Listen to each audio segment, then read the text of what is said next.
Steel Mace Vinyasa 101 is my newest program for really developing a meaningful and consistent home practice. Welcome to the prime section in Steel Mace Vinyasa 101. Priming is about mobilizing your joints, mobilizing and moving the fascia so that you can pulp dense fascia and you can bring in joint nutrition, so your synovial fluid into the joints, but you can also hydrate the fascia. Starting in mountain pose, the parent pose, the feet are hip distance apart. The hips are stacked directly over the midfoot. You want to take your hang loose hands here and try to create some length between your hip bone and your lowest floating rib. Get really tall here in the front body, and then also take your hang loose hands behind and get really tall in the back body here. You'll draw your shoulders up, down, and back, and start to lift the arches in and up. Draw the shoulders down and back as you reach your fingertips actively into the floor and lengthen in traction through the crown of the head. This is an active mountain pose. You're generating dynamic tension running through the entire body. So in the parent pose, mountain pose, let's say you're doing your neck circles or your lateral bends with the neck, or your full, maybe you're doing chest expansion into gunslinger.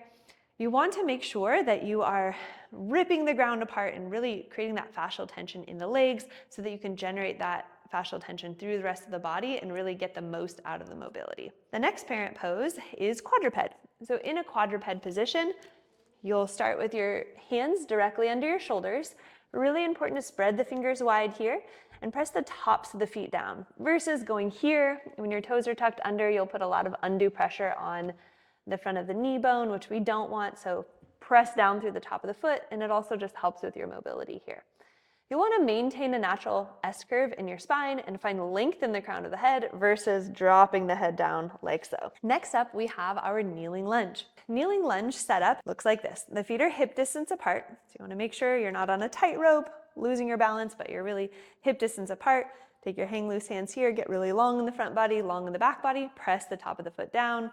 You'll see things like kneeling lunge chest expansion, for example. You'll see your lateral bends, or maybe grabbing your elbows here. The parent pose is kneeling lunge.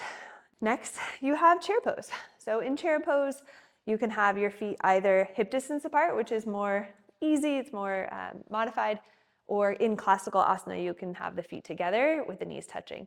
So in your chair pose, as the parent pose, you'll see things like shoulder slides, you'll see things like arm threads for thoracic rotation. Chair pose is the parent pose, and then we add the mobility drill on top of that. Next, we have our open hip or warrior two stance. So you'll see things like your reverse warrior to extended side angle, or your arm circles from your warrior two, for example. Those are the main parent poses. All right, I hope that was beneficial. I hope that you got something out of that. This is a lot of high-level movement education theory, and it's such an honor to be able to share this with beyond just my teacher training community. So even if you take little nuggets and you're learning things along the way, I'm just so excited that you're here. And this is a year-long program. This is enough content that could really take you a full year to master. So take it piece by piece, integrate the form, integrate the technique, find the torque, find the full fascial tension in every single priming mobility drill, and tune into your body, like tune into sensation, tune into your breath. How do I feel when I move through different joint mobility drills? Which ones do I favor, and which ones do I really not favor and not look forward to? Can we find a nice in-between to build the ability to look forward to the things that are challenging and modify them in such a way that we don't go into fight or flight? All right, I'll see you in the next module. Enjoy the prime section.